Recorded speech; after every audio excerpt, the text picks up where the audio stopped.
Assalamualaikum warahmatullahi wabarakatuh. Selamat siang Bapak Ibu dan juga rekan-rekan sekalian. Perkenalkan, nama saya Anissa Dihapsari dari Politeknik Keuangan Negara STAN. Saya sekarang adalah mahasiswi semester 5 Diploma 3 Pajak 2018. Nah, berdirinya saya di sini untuk bisa bertemu dengan Bapak Ibu rekan-rekan sekalian karena ingin sedikit membagikan uh, informasi mengenai pajak UMKM, terutama yang diatur dalam Peraturan Pemerintah Nomor 23 Tahun 2018. Tapi sebelum itu, izinkan saya cerita sedikit ya Pak Bu ya. Nah, jadi sekitar 1,5 tahun yang lalu, pada saat saya masih menjadi mahasiswi di semester 2 di PKN STAN, saya bersama dengan teman saya, dua rekan saya, berkesempatan untuk bisa mewawancarai para pelaku UMKM dalam rangka untuk penelitian efektivitas Business Development Services pada saat itu.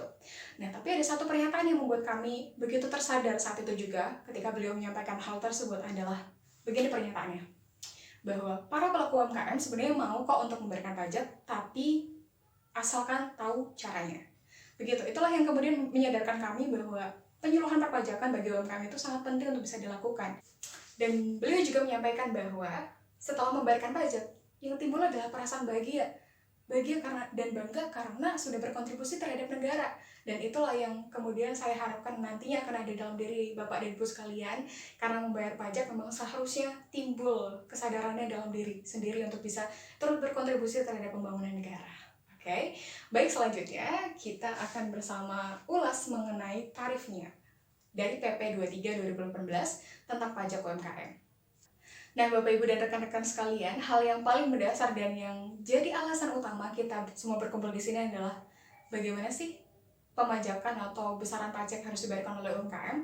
Di sini disebutkan dalam peraturan pemerintah nomor 23 tahun 2018 telah berubah dan turun tarifnya dari 1% kali penghasilan bruto menjadi 0,5% kali penghasilan bruto.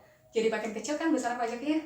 Nah, maka dari itu kita juga mungkin sedikit mengulas ya, mengapa sih UMKM bisa diberikan manfaat atau diberikan insentif tersebut. Yang pertama, UMKM itu adalah jumlah unit usaha terbesar di Indonesia. Jadi sekitar 99% Bapak Ibu usaha yang ada di Indonesia yaitu UMKM. Sisanya 0,1% yaitu dari usaha-usaha lain, perusahaan-perusahaan besar, lain-lain. Tapi yang menjadi bagian terbesar dalam perekonomian Indonesia adalah UMKM. Itulah mengapa pemerintah merasa perlu untuk bisa memberikan insentif kepada UMKM, karena UMKM itu sangat penting, sangat krusial bagi perekonomian Indonesia.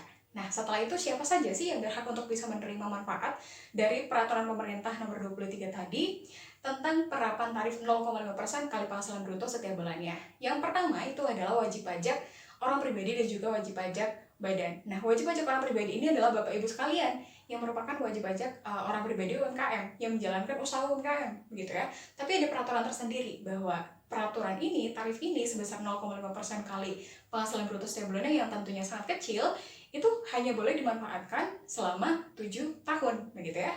Sementara yang tidak boleh menggunakan insentif ini adalah para UMKM yang menggunakan tarif PPh pasal 17. Jadi menggunakan tarif progresif sudah tidak boleh untuk bisa menggunakan tarif PP ini, gitu ya. Nah, pertanyaan selanjutnya adalah syaratnya apa ya? Nah, syarat yang disebutkan dalam peraturan pemerintah nomor 23 tahun 2018 ini adalah Bapak Ibu harus mendapatkan penghasilan di tahun sebelumnya, tahun pajak sebelumnya harus kurang dari sama dengan 4,8 miliar. Artinya apa? Tidak boleh melebihi 4,8 miliar begitu ya untuk bisa mendapatkan tarif ini. Nah, dari situ kita tahu bahwa oh ternyata harus mencapai nominal tertentu nih untuk bisa dapat tarif ini. Tapi ada penghasilan-penghasilan tertentu yang memang harusnya dikalikan dengan tarif tersebut. Yang pertama adalah usahanya, penghasilannya harus berasal dari usaha. Jadi misalnya usaha dagang atau ibu bapak punya toko kelontong, kemudian punya usaha salon begitu ya, punya usaha rumah makan, semuanya itu dimasukkan, digabungkan dalam penghasilan 1 bulan, dikalikan dengan tarifnya. Tarif tadi 0,5% begitu ya.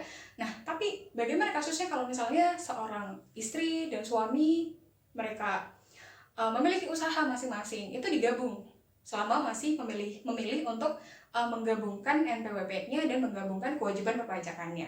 Nah, masalah selanjutnya adalah gimana ya kalau misalnya satu orang WP UMKM itu memiliki banyak outlet, banyak gerai begitu ya. Misalnya Pak Amir di sini, Bapak yang di sini misalnya memiliki toko kelontong di pasar A, kemudian di pasar B dan pasar C. Semuanya itu digabung penghasilannya menjadi satu, penghasilan setiap bulannya, penghasilan kotornya berapa, baru dikalikan tarifnya itu ya Bapak Ibu, jadi digabungkan dari keseluruhan outlet atau gerai yang dimiliki oleh WP UMKM tersebut. Tapi ada satu hal yang perlu diingat Bapak Ibu, bahwa nggak semua penghasilan bisa dimasukkan ke dalam perhitungan tarif tadi. Tapi ada penghasilan-penghasilan yang memang tidak boleh dimasukkan dalam perhitungan tarif 0,5% kali penghasilan bruto tadi. Apa saja? Yang pertama, misalnya Bapak Ibu melakukan pekerjaan bebas. Definisi pekerjaan bebas itu adalah misalnya Bapak Ibu ini seorang dokter, kemudian misalnya adalah pengacara, kemudian konsulat, tapi juga seorang UMKM. Tidak boleh memanfaatkan dan tidak boleh memasukkan penghasilan atas pekerjaan bebasnya tadi ke dalam perhitungan yang dikalikan 0,5% kali penghasilan bruto tiap bulan. Tidak boleh ya, jadi hanya murni dari usaha. Kemudian misalnya Bapak Ibu punya saham di luar negeri, terus kemudian mendapatkan dividen. Itu adalah definisi penghasilan dari luar negeri yang tidak boleh juga dimasukkan ke dalam perhitungan tadi, gitu ya. Nah, selanjutnya adalah misalnya Ibu Ani yang di sini. Ibu Ani di sini menyewakan rumahnya, kemudian mendapatkan penghasilan atas sewa kan. Nah, dari situ juga tidak boleh dimasukkan karena termasuk ke dalam pajak penghasilan yang bersifat final. Dan misalnya ada lagi Mas ini yang baru mendapatkan hibah dari kakeknya berupa mobil misalnya. Nah, mobil ini masuk ke penghasilan, tapi tidak boleh dikenakan pajak. Jadi penghasilan-penghasilan tadi tidak boleh dikalikan dan tidak boleh dimasukkan ke dalam definisi penghasilan bruto yang dikalikan dengan 0,5% tarif tadi, begitu ya. Nah, ini dia adalah ilustrasi perhitungannya Bapak Ibu sekalian. Nah, saya mau tanya dulu ke Ibu di sebelah sini. Dengan Ibu siapa? Oke, Ibu Ani ya. Nah, Ibu Ani saya jadikan contoh ya, Bu. Jadi misalnya Ibu Ani di sini baru mendapatkan NPWP, baru mendaftarkan NPWP itu di bulan Agustus 2019 ya, Bu, misalnya. Nah, kemudian Ibu Ani memilih untuk menggunakan perhitungan tarif 0,5% kali penghasilan bruto setiap bulan untuk penghasilan dari outletnya misal. Nah, dalam hal ini maka perhitungannya sesuai dengan peraturan pemerintah ini di PP 23 2018. Tapi kalau misalnya Ibu ternyata memilih untuk bisa menggunakan tarif lainnya, menggunakan tarif PPh pasal 17 misalnya, maka Bu Ani harus melakukan pelaporan, harus melaporkan hal itu, pemberitahuan kepada DJP bahwa telah memilih menggunakan PPh pasal 17 sebagai perhitungan penghasilannya, begitu ya. Nah, langkah selanjutnya Bapak Ibu sekalian adalah harus melakukan pelaporan pajak melalui SPT 1770 khusus untuk pengusaha. Nah, di sini yang harus diperhatikan adalah yang perlu Bapak Ibu isi ketika memilih menggunakan tarif ini. Pelaporannya adalah isi baris 16 tadi, kemudian isi kolom dasar pengenaan pajak atau penghasilan bruto dengan peredaran bruto atau penghasilan bruto dari usahanya Ibu dan Bapak sekalian ya. Nah, kemudian di bawahnya PPh terutang nih. PPh terutang ini itu diisi dengan besaran perkalian tarif 0,5% dengan penghasilan bruto.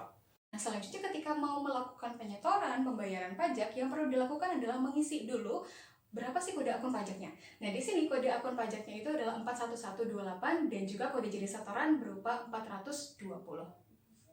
Nah, langkah selanjutnya ini adalah pengisian kode billing. Jadi kode billing bisa didapatkan di DJP online, bisa juga di layanan billing di KPP atau KP2KP, bisa juga di teller atau teller bank, kemudian bisa juga di kering pajak. Selanjutnya langkahnya adalah transfer. Jadi transfer ini tidak dilakukan di kantor pajak ya Bapak Ibu sekalian, bahwa di sini tidak dibayarkan ke KPP, di KP2KP, tapi dibayarkan melalui media pembayaran yang ada. Di sini ada juga dari ATM, bisa juga menggunakan internet banking, kemudian bisa menggunakan mobile banking, bisa juga melalui teller di kantor pos ataupun teller di bank. Nah, setelah semua itu selesai, maka pembayaran sudah selesai, proses dan kewajiban Bapak Ibu sekalian sudah selesai dengan itu.